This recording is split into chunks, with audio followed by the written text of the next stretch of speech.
Entre police et manifestants ont déjà commencé. Les lacrymogènes et les tirs de mortier fusent dans l'air. À Sainte-Soline, petit village de l'ouest de la France, des militants écologistes sont déterminés à empêcher la construction de méga-bassines. Les autorités attendaient du... Le 25 mars dernier a marqué le point culminant de la mobilisation contre les méga-bassines avec la manifestation de Sainte-Soline. C'est à ce jour le plus grand événement de protestation contre les réserves de substitution. Mais qu'est-ce qui a mené à de telles contestations ? Dans un contexte de réchauffement climatique entraînant des sécheresses de plus en plus importantes, les épisodes de stress hydrique se multiplient et menacent les récoltes. Cette pression sur l'économie agricole pousse les acteurs à repenser la gestion de la ressource en eau.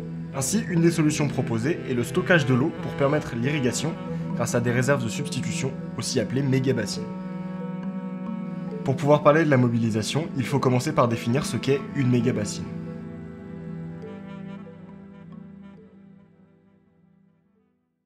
Est-ce que vous avez déjà entendu parler des méga-bassines? Pas du tout. Oui.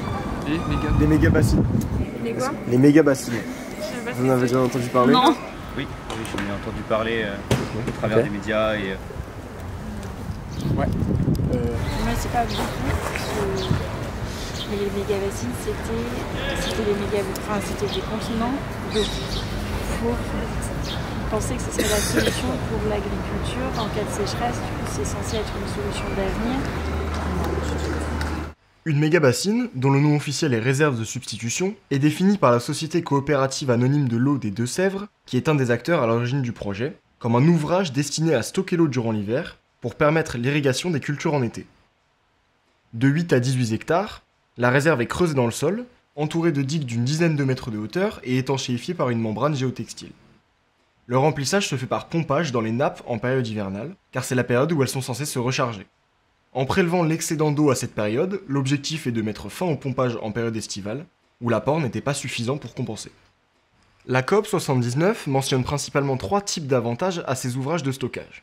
Premièrement, d'ordre écologique, l'idée est simple, plus on stocke de l'eau en hiver, moins on pompe en été. Les niveaux des rivières et des nappes sont ainsi préservés en cette période. D'ordre économique, l'irrigant pourra mieux gérer son irrigation et donc optimiser sa production. Une façon pour les agriculteurs de lisser leurs revenus, mais de maintenir l'emploi. Enfin, d'ordre sécuritaire, les communes peuvent utiliser les réserves d'eau en cas d'incendie important. Le Bureau de recherche géologique et minière, BRGM, en charge de simuler les effets du projet sur les eaux souterraines et les cours d'eau, donne aussi l'argument de protection contre les inondations, notamment en période de crue où le pompage d'eau dans la nappe phréatique permet de laisser de la place aux eaux de pluie afin d'éviter les inondations. Cependant, il convient de noter qu'il existe également des arguments contre les méga-bassines, notamment en ce qui concerne leur impact sur l'environnement et leur coût élevé.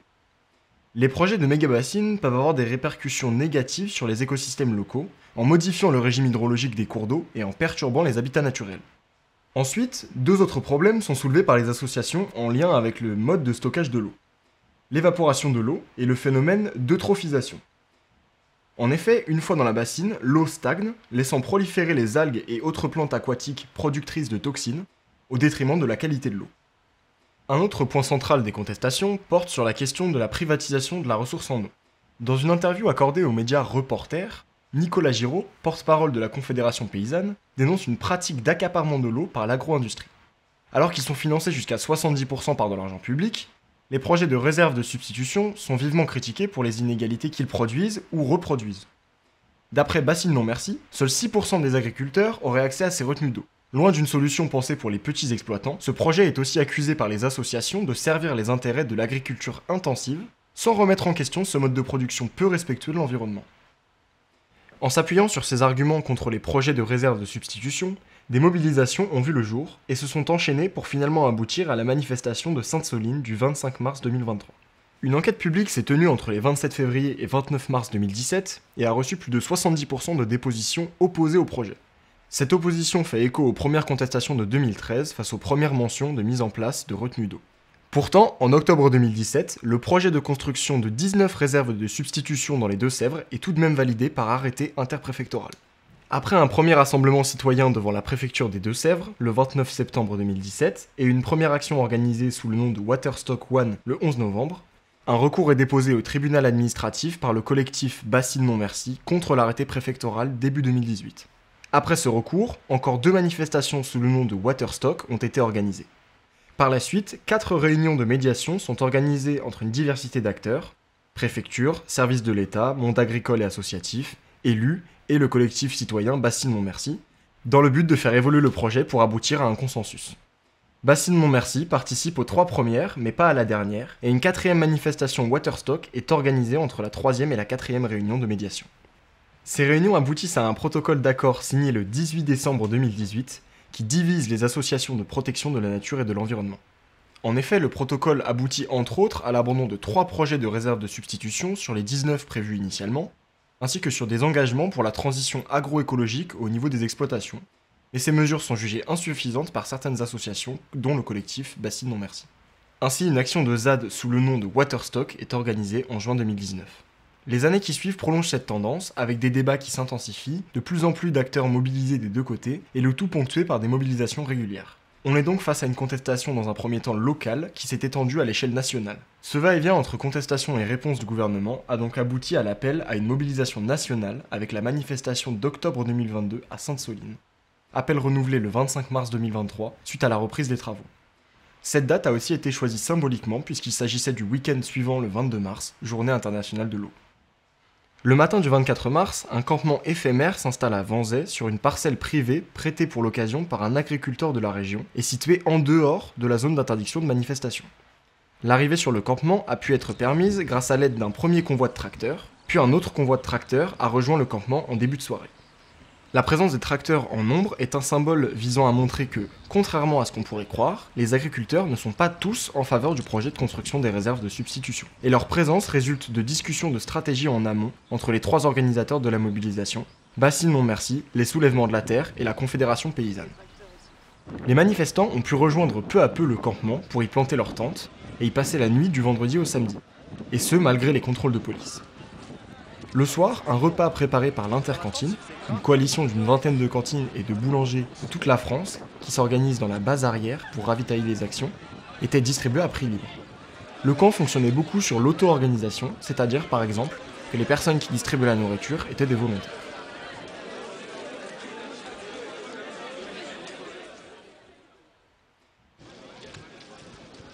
Le lendemain, un rassemblement des manifestants était prévu à 8h30 avant de partir manifester à 10h. Un petit déjeuner ainsi que des sandwichs pour le repas du midi étaient à nouveau distribués à prix libre par l'Intercantine. Les organisateurs de l'événement ont lancé un appel national à manifester, mais certains militants parlent de manif-action, c'est-à-dire une combinaison d'une manifestation et d'une action concrète à la fin. Ici, l'occupation du site de construction. Cette stratégie est issue de discussions en amont entre les 3 grands organisateurs et a pour but de permettre à un maximum de manifestants de participer à leur façon. La base arrière faisait partie de cette stratégie, avec par exemple une legal team, une équipe de médics ou encore une garderie installée à Melle et ayant accueilli une trentaine d'enfants selon Bassines-Montmercy.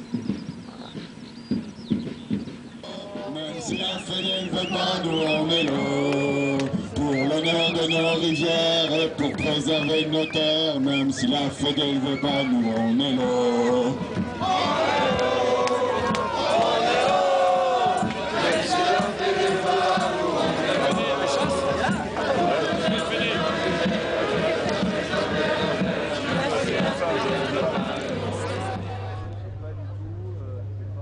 Avant le début de la manifestation, une conférence de presse était organisée sur le site du campement. Pour les médias qui sont là aujourd'hui, je tiens à rétablir 2 ou 3 vérités. Je vais dire un mot pour les Soulèvements de la Terre. On est une coalition nationale qui s'est mise en œuvre il y a 2 ans avec pour objectif d'arrêter l'artificialisation des terres, d'arrêter leur accaparement par l'agro-industrie. Et on trouve ça très chouette de voir autant de drapeaux aussi différents et des générations aussi différentes. Et ce combat, il se mène à toutes les échelles. Aujourd'hui et demain, on doit absolument lutter pour une gestion collective et démocratique de l'eau. Merci. Bravo. Cette lutte, c'est pas une lutte d'écolo, c'est une lutte paysanne, c'est une lutte citoyenne, c'est une lutte populaire. Et c'est un peu incroyable d'avoir les tracteurs ici alors que la préfète avait annoncé par un tweet vers 19h hier que tout était sous contrôle et que les tracteurs ne nous rejoindraient pas. Et là, quand je les vois, je suis hyper ému. On est actuellement des millions dans la rue pour défendre les retraites. Pour moi, c'est la même bataille aujourd'hui, c'est la même bataille. C'est la bataille contre l'accaparement des richesses. C'est l'accaparement pour certains, pour certaines de nos richesses. Et nos richesses, c'est la protection sociale. Nos richesses, c'est la nature. Nos richesses, c'est l'eau.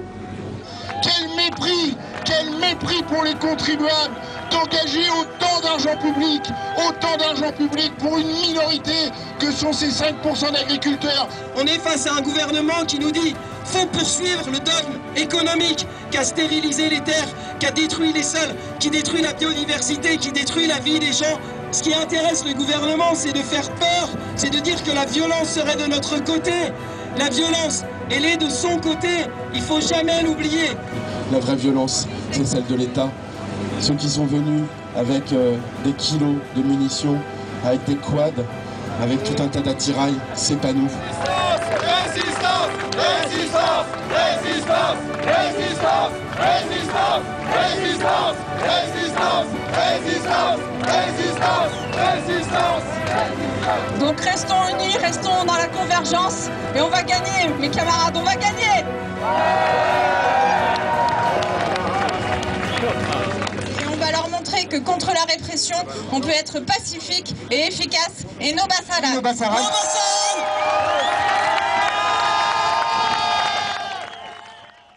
À 10h30, la manifestation commence avec le lancement du jeu Bye Bye Bassine. Les règles sont simples. 3 cortèges, les loutres jaunes, les anguilles turquoises et les outardes roses, doivent rejoindre le chantier de la bassine de Sainte-Soline. L'idée était encore une fois de permettre au plus grand nombre de participer, puisque le cortège rose, par exemple, était celui qui prenait le chemin le plus court, en restant sur les routes, tandis que les 2 autres passaient dans les champs.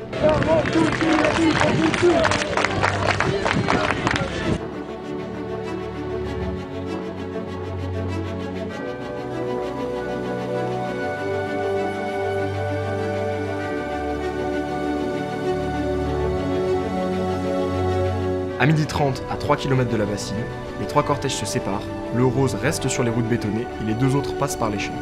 À cet instant, chacun a la bassine en visuel. À 13h, tous les cortèges arrivent à la bassine, déjà encerclés par les forces de l'ordre.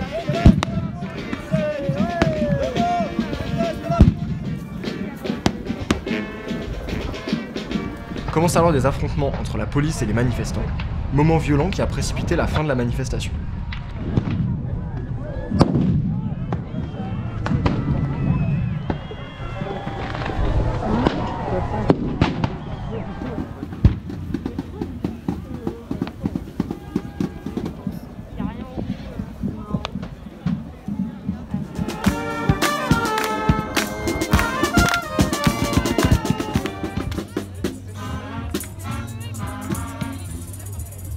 On assiste à un repli des manifestants à 14h, puis un départ anticipé à 15h.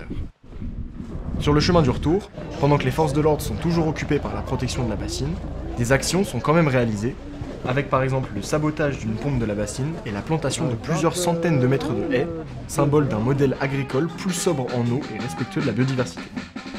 Le bilan varie entre le ministère de l'Intérieur et les organisateurs, de 35 blessés dont 28 gendarmes d'un côté, à 200 blessés dont une quarantaine de blessés graves de l'autre. 2 d'entre eux ont vu leur pronostic vital engagé suite aux affrontements, et à ce jour, un seul est sorti du coma. Le 25 au soir, le camp de Vanzay est démonté pour se déplacer à Melle, où des conférences sont organisées le soir et le lendemain.